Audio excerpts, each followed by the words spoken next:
राधे राधे दोस्तों। कान्हा का जन्मदिन तो हम मना चुके हैं और अब आती है बारी राधा रानी के जन्मदिन की, राधाष्टमी की। तो कान्हा का जन्म मनाया है तो राधा जी का जन्म भी ज़रूर मनाना चाहिए। तो आज मैं आपको इस वीडियो में सभी कुछ डिटेल में दिखाने वाली हूँ, बताने वाली हूँ कि किस तरीके से आप राधा जी का जन्मदिन मनाएं, क्या भोग में बनाएं, राधाष्टमी कब है, कैसे व्रत करें, कैसे व्रत खोलें, क्या करें, सारी डिटेल आपको आज वीडियो में मिलने वाली है। तो राधाष्टमी मनाना बहुत ज़रूरी है क्योंकि कृष्ण बिना राधा अधूरे और राधा बिना कृष्ण अधूरे। जहाँ राधा वहाँ मेरे कृष्ण। तो चलिए, सवाल आता है कि राधा रानी को भोग में क्या प्रिय है और क्या चीज़ बनाएं। तो यहाँ मैं आपको बता दूँ, राधा रानी को सबसे अत्यधिक प्रिय है अरवी की सब्ज़ी।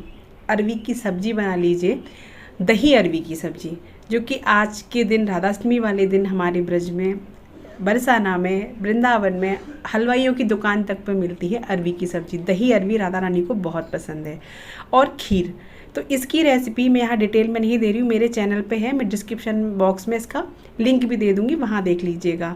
ये ज़रूरी है। बाकी आप कुछ भी बनाएं, मीठा बनाएं, पूरी बनाएं, पकवान बनाएं, जो भी आप चाहते हैं वो सब बनाएं, लेकिन अरवी की सब्ज़ी ज़रूर बनाएं और खीर ज़रूर बनाएं। खीर आनंद, ये अत्यधिक प्रिय है राधा रानी को। भोग के बारे में तो आपको पता चल गया कि क्या बनाना है। अब आती है बारी कि राधाष्टमी मनाएं कैसे, किस तरीके से उनका पूजन करें, किस तरीके से हम उनका जन्म कराएं, किस तरीके से व्रत रखें।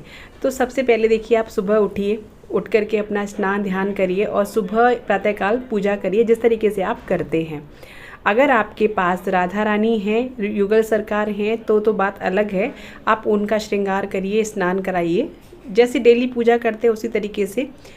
और उस टाइम आपको संकल्प भी लेना होता है कि हम व्रत रखने वाले हैं आज राधाष्टमी का। और भोग में आप कुछ भी मीठा रख लीजिए। सुबह की पूजा में बता रही हूँ मैं आपको, कोई भी मीठा रख लीजिए, दूध भी ले सकते हैं, कुछ मिष्ठान भी ले सकते हैं फलार वाला, वो आप ले लीजिए। उसके बाद में आप संकल्प लीजिए। संकल्प के लिए क्या करना होता है, अपने हाथ में जल ले करके और गोत्र, नाम और दिन, अपना जो भी दिन है आज, जो भी गोत्र है आपका, जो आपका नाम है और जहाँ आप रह रहे हैं उस जगह पे आप संकल्प लीजिए कि हम व्रत करेंगे आज। तो वो संकल्प आपको लेके पूजा शुरू करनी है, क्योंकि संकल्प बहुत ज़रूरी होता है। संकल्प के साथ हम कोई चीज़ करते हैं ना, कोई पूजा पाठ करते हैं, उसकी सुनवाई जल्दी होती है, उसका फल जल्दी मिलता है हमें, ये बात होती है। वैसे हम नॉर्मल डेली पूजा करते हैं वो तो है ही, जैसे कि वही चीज़ हो गई ना कि जब हम किसी को बता करके कोई कहीं जाते हैं या कोई काम करते हैं तो वहाँ एक अलग सा सत्कार होता है, एक अलग सी हमें सुविधा मिलती है। और जहाँ हम वैसे ही चले जाते हैं बिना बताए डेली के स्वभाव से, तो वहाँ उस हिसाब से ही हमें सुविधा या कुछ चीज़ें हमें मिलती हैं, आप समझ जाइए। तो संकल्प आपको लेना है, पूजा करनी है, ठीक है। अब आती है बारी दोपहर के 12 बजे, क्योंकि राधा जी का जन्म होता है दोपहर के 12 बजे। तो यहाँ पे आपको अपने युगल सरकार को, आप अगर आपके पास है तो आप युगल सरकार को स्नान कराइए पंचामृत से। पहले जल से, जल में गंगा जल जरूर होना चाहिए और पंचामृत से। समय बहुत सरल पूजा विधि आपको बता रही हूँ। अगर आपके पास राधा रानी नहीं है या युगल सरकार नहीं है तो आप अपने लड्डू गोपाल को ही राधा रानी बना करके उनका पूजन इस तरीके से करिए। पंचामृत से स्नान कराइए, अच्छी तरीके से उनको नहलाइए और गंगा जल, शुद्ध जल, ये सब लेकर के, और पंचामृत में आप दूध, दही, शहद, घी और गंगा जल और मीठा ये होना चाहिए। या फिर आप सारी चीज़ों को एक साथ बना लीजिए मिला करके और वो आप कर लीजिए। तो आपको स्नान कराना है राधा रानी को और कन्हैया जी को। कृष्ण जी का स्नान साथ में ज़रूर कराएं, यानी जो भी पूजा आप कर रहे हैं उसमें कृष्ण जी का साथ होना ज़रूरी है, क्योंकि राधा कृष्ण के बिना अधूरी हैं और कृष्ण भगवान राधा के बिना अधूरे हैं। जहाँ राधा वहाँ मेरे कृष्ण।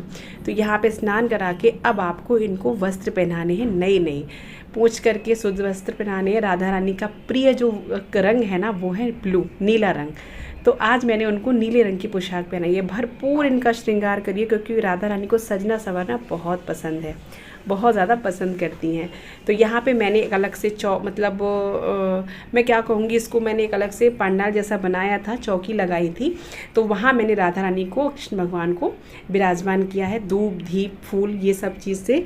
और बहुत से लोग कलश स्थापना करते हैं, जो मैं नहीं करती हूँ। अगर आप करना चाहते हैं तो कलश ले लीजिए, आप तांबे, पीतल, लोटे, जैसा भी लोटा ले लीजिए और उसके ऊपर थोड़े से मतलब ये होते ना शोक के पत्ते और पान के पत्ते, वो लगा करके एक ऊपर से एक बर्तन रख के उस पर आप अपने युगल सरकार को बिठा सकते हैं। अगर ये बड़े हैं आपके तो आप एक दीप रख सकते हैं और इनको आप वहाँ के उस कलश के पास बिठा सकते हैं। लेकिन मैं ऐसे ही करती हूँ बहुत सादा स्वभाव से, क्योंकि पूजा पाठ में मेरा मानना है भाव का होना बहुत ज़रूरी है। अगर आपका भाव सच्चा और अच्छा है तो प्रभु ऐसे ही स्वीकार करेंगे आपकी पूजा को। तो यहाँ पे देखिए ये भोग मैंने लगा के रखा हुआ है। इसमें फल है, मिठाई है, अरवी की सब्जी, पूरी और पंचामृत है और खीर है जो कि उनको पसंद है। तो ये सब चीज़ें हैं और धूप दीप रोली चावल फूल ये सब मैंने लिए हैं ठाकुर जी की राधा रानी की पूजा के लिए। तो बस आपको स्नान करा के राधा रानी को अपने एक पटले पे मैंने बिठाया हुआ है और इनकी आपको धूप दीप से पूजा करनी है। ये करना है आपको 12 बजे, दिन के 12 बजे। अब बताती हूँ कि राधाष्टमी है कब। राधाष्टमी है 23 सितंबर दिन शनिवार 2023।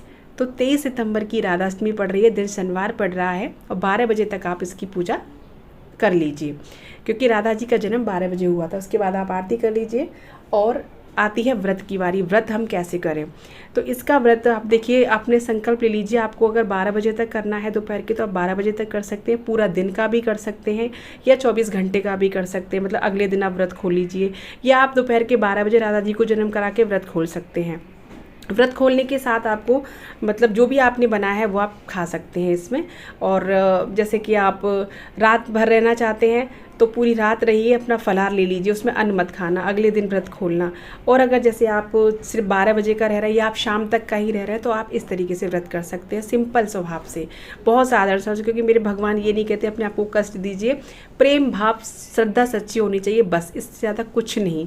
क्योंकि भगवान भाव के भूखे होते हैं, खासकर मेरी राधा रानी। राधा रानी इतनी करुणामयी है ना कि बस उसका दिल बहुत ज़्यादा करुणा ममता भरा है। अगर आप राधा को बुलाते हैं तो कृष्ण दौड़े चले आते हैं, ये तो सबको पता ही है ना। जहाँ राधा वहाँ कृष्ण, जहाँ कृष्ण वहाँ राधा। तो कृष्ण नाम का संकीर्तन आप ज़रूर करें, क्योंकि राधा रानी को कृष्ण नाम बहुत प्रिय है और कृष्ण भगवान को राधा नाम बहुत प्रिय है। राधा नाम की आप 108 की माला कर सकते हैं, जो भी आपको मंत्र याद हो वो कर सकते हैं, जो भी पाठ, वो तो आपके ऊपर है, आप जितनी भी पूजा पाठ करें उतना कर सकते हैं। तो इसी तरीके से मनाइएगा, बहुत ही साधारण स्वभाव से, क्योंकि भगवान ये नहीं कहते अपने को कष्ट देकर आप मेरी पूजा करिए। सच्चे भाव श्रद्धा से पूजा करिए और इससे ज़्यादा कुछ नहीं चाहिए।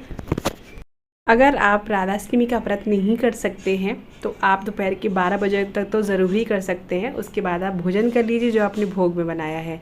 और अगर आप व्रत नहीं कर सकते या आप राधा जी को भाई ऑफिस वाले हैं या काम पे जाने वाले हैं, 12 बजे टाइम आपको नहीं है, तो आप मानसिक पूजा कर लीजिए। मन से ही आप वहाँ बैठे, वहीं से आप प्रभु को आप स्नान कराइए, भोग लगाइए, सब कुछ आप मन से कर सकते हैं और इसी तरीके से आप पूजा कीजिएगा। आई होप आपको आज का वीडियो समझ में आया होगा, आपके सारे सवालों के जवाब भी मिल गए होंगे। ऐसी ही वीडियो के साथ मिलती हूँ आपसे आगे, और फ्रेंड्स फैमिली में शेयर ज़रूर कीजिएगा, वीडियो को लाइक कीजिएगा। राधे राधे।